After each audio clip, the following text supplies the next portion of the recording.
साथियों, जय हिंद।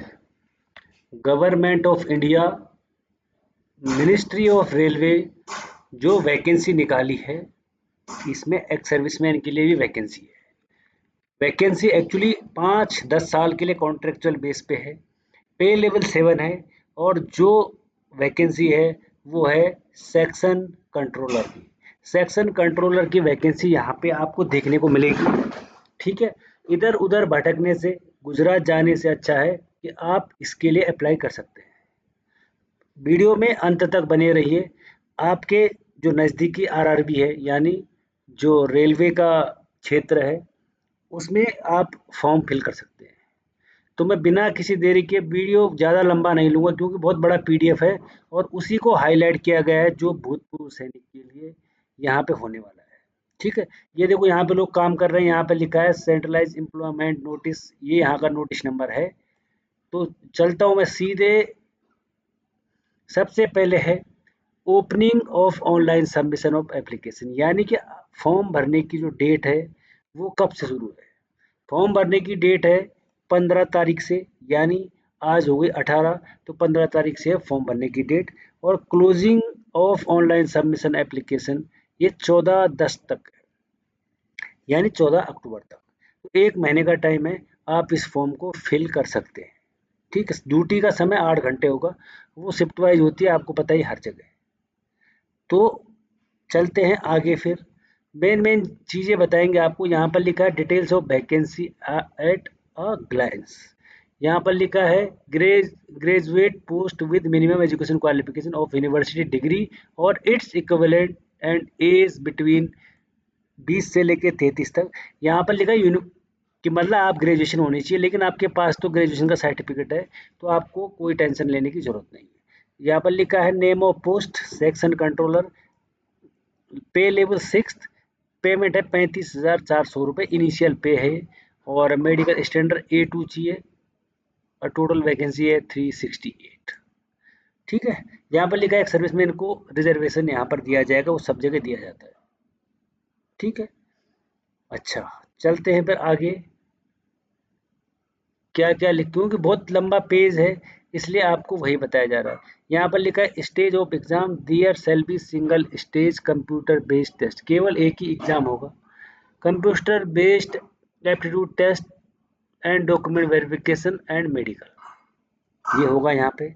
उसके बाद यहाँ पे लिखा है कि अगर जो शॉर्ट लिस्ट किए जाएंगे उनको 8 टाइम लिया जाएगा। मतलब जो शॉर्ट लिस्ट होंगे तो उनको 8 टाइम का मतलब है कि एक पोस्ट के लिए 8 बंदे लिए जाएंगे, है ना। उसके बाद क्योंकि मेडिकल होता है तो फिर बंदे वहाँ बाहर होते हैं, तो इसलिए वो लेते हैं 8 गुना। नेगेटिव मार्किंग यहाँ पर है, नेगेटिव मार्किंग भी यहाँ पर 1/3 है, जो रेलवे का रूल है। बाकी जगह आपको 1/4 नेगेटिव मार्किंग मिलेगी, लेकिन रेलवे का जो रूल है वो है 1/3। एग्ज़ाम होगा मल्टीपल शिफ्ट में होगा, मतलब एक से ज़्यादा शिफ्टों में आपका एग्ज़ाम होगा। जनरल इंस्ट्रक्शन यहाँ पे सब कुछ दे रखी है, जो कि हम देखेंगे नहीं क्योंकि बहुत लंबा चौड़ा है। यहाँ पर लिखा है selected candidates will have to execute surely and और indemnity bond wherever necessary at the time of joining in railway, कि भाई यहाँ पे आपको बॉन्ड भरना पड़ेगा। मैंने आपको बता दिया ना, क्योंकि बॉन्ड भरना पड़ेगा यहाँ पे जब आप ज्वाइनिंग करोगे, जब आपका सिलेक्शन हो गया। ठीक है, यहाँ पे लिखा है newly appointed candidate complete at least 5 to 10 year service candidates are thus advised to choose their RRB with due care and consideration. क्या आपको 5 से 10 साल के अपॉइंट कंप्लीट करना पड़ेगा यहाँ पे, है ना। अच्छा, यहाँ पे लिखा है free train travel facility, free sleeper class railway pass to admissible to SC/ST candidates only on request. SC और ST candidate who wish to avail free travel authority will have to indicate yes in the. जब आप paper देने जाओगे तब आपको free दिया जाएगा sleeper का पास, SC और ST को, बाकी किसी को नहीं। वैकेंसी रिजर्व है एक्स सर्विसमैन के लिए भी, EWS के लिए। ठीक है। यहाँ पर लिखा मेडिकल स्टैंडर्ड है जो जनरल फिटनेस है, विजुअल एक्यूटी है वो है A2 चाहिए यहाँ पे, physical fit in all respect, और यहाँ पर जो आई साइट है वो चाहिए 6/9, 6/9 without glass, no fogging test. ये यहाँ पे चाहिए होगा। ठीक है। अच्छा, एज की बात करूं मैं तो एज लिखा है ex serviceman candidate who have put in more than 6 month service after attestation. तो यहाँ पर एज होगी आपकी, वो होगी 3 years after deduction of length of service from age. तो आपकी एज के लिए टेंशन नहीं लेना आपने, अपनी एज प्लस सर्विस को माइनस करके और 3 साल को माइनस कर देना है, आपकी एज वहां पर पहुंच जाएगी। एज बहुत है इसमें लिखी हुई है 33 साल तक, कितने साल तक लिखी है, तो एज का तो कोई रोना ही नहीं है ना, एज के लिए तो कोई समस्या नहीं। उसके बाद यहाँ पर लिखा है फीस, फीस के लिए लिखा है फॉर फीमेल ट्रांसजेंडर और ex serviceman candidate and candidates belonging to SC ST minority 250 रुपये। तो फीस आपकी हो जाएगी 250 रुपये और जनरल की हो जाएगी 500 रुपये। मोड ऑफ पेमेंट, आपने कैसे पेमेंट करना है जब आप फॉर्म भर देते हो, लिखा है fees can be paid by the candidate through online mode. तो आपने जब ऑनलाइन फॉर्म भरना है तो पेमेंट भी ऑनलाइन ही होगा, ये तो ज़बरदस्ती लिखने वाली बात है। यहाँ पे लिखा है रिफंड ऑफ एग्जामिनेशन फीस, आपको शॉर्ट शॉर्ट में इसलिए बताया जा रहा है कि ज़्यादा बताए कोई फायदा नहीं, आपको पता है एग्जाम तो देना ही है, फॉर्म भी भरना ही है, तो उसके बारे में क्यों वीडियो को लंबा किया जाए। आपको खाली बस ये बताना है कि ये फॉर्म आ रखा है। रिफंड एग्जामिनेशन फीस आपकी रिफंड हो जाएगी, आपकी 250 रुपये है। तो वो कब होगी, all candidate must clearly mention the bank details, name of bank, name of account holder, account number, IFC code, आपको ये चीज़ सब मेंशन करनी पड़ेगी, तब जाके आपके 250 रुपये वापस आ पाएंगे। ठीक है। अगर आपने गलत गलत नंबर उसमें मेंशन कर दिया है तो आपके रुपए वापस नहीं आएंगे। ठीक है। चलते हैं और नीचे क्या क्या लिखा है, यहाँ पे लिखा तो बहुत कुछ है लेकिन इतना पढ़ के कोई फायदा नहीं है, जो मेन है। अच्छा, रिक्रूटमेंट प्रोसेस यहाँ पे क्या है कि यहाँ पे single stage computer based test होगा, उसके बाद डॉक्यूमेंट वेरिफिकेशन होगा और मेडिकल एग्जामिनेशन भी होगा यहाँ पे, है ना। जो पहला पेपर होगा आपका वो होगा टोटल 120 मिनट का, 100 क्वेश्चन होंगे और नेगेटिव मार्किंग मैंने आपको बता दी 1/3 की हो जाएगी। सब्जेक्ट होगा यहाँ पे पेपर का मैथ्स होगी, जिसमें ये लिखे number system, ratio proportions, average, percentage, profit and loss, जो भी है यहाँ पे ये है आपका अर्थमेटिक का, है ना। अर्थमेटिक के अलावा कुछ नहीं यहाँ पे। और लीनियर इक्वेशन है, टाइम एंड स्पीड डिस्टेंस है, पावर एंड वर्क है, अर्थमेटिक प्रोग्रेशन है, HCF LCM है, बस यही है। थोड़ा ये यहाँ पर आपको मिलेगा ज्योमेट्री, एरिया और वॉल्यूम्स, बस।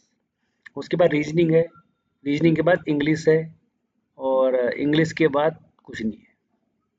यहाँ पर लिखा हुआ है 120 मिनट्स, ठीक है, और 60 क्वेश्चन, 20 क्वेश्चन और 20 क्वेश्चन, यानी 60 मैथ्स, 20 रीजनिंग, लॉजिकल कैपेबिलिटी और मेंटल रीजनिंग है 20 की, टोटल हो जाएगा 100।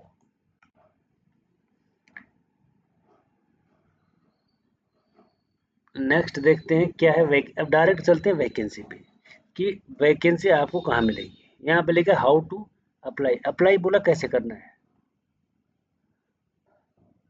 आपको पहले इसमें अकाउंट खोलना पड़ेगा और उसके बाद आपको अपने RRB में फॉर्म भरना पड़ेगा, create an account with RRB, कि आप किस RRB में फॉर्म भरना चाहते हैं। ठीक है। यहाँ RRB आपको देखने को मिलेंगे नीचे सब,